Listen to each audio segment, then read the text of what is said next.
നമസ്കാരം, ഋഷിപ്രക്തം ചാനലിലേക്ക് ഏവർക്കും ഹൃദ്യമായ സ്വാഗതം. ഏതാനും ദിവസങ്ങളായിട്ട് നാം കൊല്ലവർഷം 1200 ആണ്ടിന്റെ സമ്പൂർണ്ണ നക്ഷത്ര ഫലമാണ് പറഞ്ഞു വരുന്നത്. ഓരോ നക്ഷത്രക്കാരുടെയും ഫലത്തെ പറഞ്ഞു വരികയാണ്. പൂയം നക്ഷത്രം വരെയുള്ള നക്ഷത്രക്കാരുടെ പറഞ്ഞു കഴിഞ്ഞു. നമുക്കതിന്റെ തുടർച്ചയായിട്ട് ആയില്യം നക്ഷത്രക്കാരുടെ ഫലത്തെ ഇനി നമുക്ക് പറയാം. ആയില്യം നക്ഷത്രക്കാർ ബുധദശയിലാണ് ജനിക്കുക. ബുധദശ ആകെ 17 വർഷമാണ്.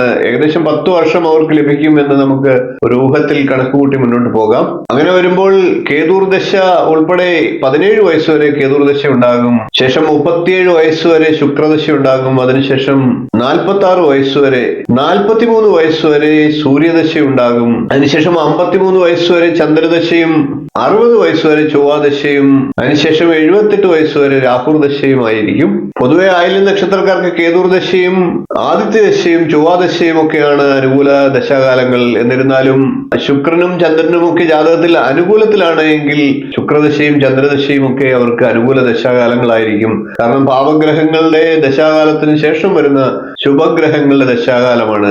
ഗ്രഹങ്ങൾ അനുകൂലത്തിലാണെങ്കിൽ ആ ദശാകാലത്തും നേട്ടങ്ങൾ ഉണ്ടാകാം. എന്നിരുന്നാലും പൊതുവെ കേതു, സൂര്യൻ, ചൊവ്വ എന്നീ ദശാകാലങ്ങളാണ് അനുകൂലം.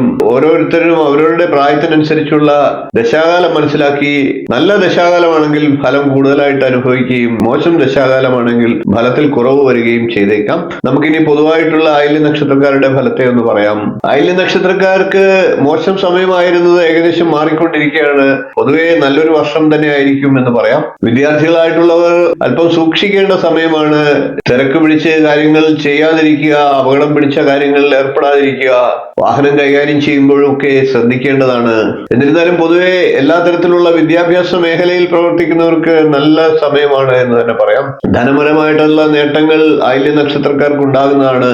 അപ്രതീക്ഷിതമായിട്ടുള്ള അംഗീകാരങ്ങളും ലഭിക്കാം. കമ്പ്യൂട്ടർ, കമ്മ്യൂണിക്കേഷൻ രംഗം, സോഫ്റ്റ്വെയർ മേഖല, ഡോക്യുമെന്റേഷൻ, IT മേഖലകൾ എന്നിവയുമായിട്ട് പ്രവർത്തിക്കുന്നവർക്ക് വിശേഷമായിട്ട് അനുകൂല സമയമാണ്. തൊഴിലിനോടുള്ള ഊർജ്ജസ്വലതയും ആദരവും ഒക്കെ മനസ്സിൽ നിന്ന് മാറാതെ ശ്രദ്ധിക്കേണ്ട വർഷമാണ്. ഉയർന്ന ശ്രേണിയിലൊക്കെ തൊഴിൽ മേഖലയെ കൊണ്ടെത്തിക്കാൻ ആഗ്രഹിക്കുന്നവർ അതിനനുസരിച്ച് കർമ്മനിരതരാകേണ്ടതാണ്. കഴിഞ്ഞ വർഷങ്ങളിലൊക്കെ ആരോഗ്യം മോശമായിട്ടുള്ളവർക്ക് അനുകൂല സമയമായിട്ട് മാറുന്നതാണ്. ആരോഗ്യ രംഗത്ത് പ്രവർത്തിക്കുന്നവർക്കും കഴിഞ്ഞ വർഷത്തേക്കാൾ മികച്ച സമയമാണ് വരുന്നത്. കുടുംബാംഗങ്ങളുടെയും സഹപ്രവർത്തകരുടെയും കാര്യത്തിൽ ഇടപെടുകയും പ്രശ്നങ്ങളൊക്കെ പരിഹരിക്കുന്നതിന് സഹായങ്ങൾ ചെയ്യുകയും ഒക്കെ ചെയ്തേക്കാം. അവരുടെ പ്രശ്നങ്ങൾക്ക് പ്രതിവിധി കണ്ടെത്താൻ കൂടെ നിൽക്കാനുള്ള അവസരങ്ങൾ ഉണ്ടാകും. ആയില്യം നക്ഷത്രക്കാരായിട്ടുള്ള സ്ത്രീകൾക്കും വളരെ അനുകൂല സമയമാണ്.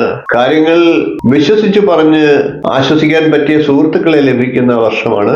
അഭിനയം, സംഗീതം, കല തുടങ്ങിയ മേഖലകളിലൊക്കെ പ്രവർത്തിക്കുന്ന ആയില്യം നക്ഷത്രക്കാർ അനുകൂല വർഷത്തെ പ്രയോജനപ്പെടുത്തേണ്ടതാണ്. പാരിതോഷികങ്ങളും അവാർഡുകളും ഒക്കെ ലഭിക്കാം. വിദ്യാർത്ഥികളായിട്ടുള്ളവർക്ക് അസൂയ ജനിപ്പിക്കുന്ന രീതിയിൽ പരീക്ഷകളിലൊക്കെ പ്രകടനം കാഴ്ചവെക്കാനുള്ള സാഹചര്യങ്ങൾ ഉണ്ടാകും. സാമർഥ്യവും കാര്യക്ഷമതയും ഒക്കെ വർദ്ധിക്കുന്ന വർഷമാണ്.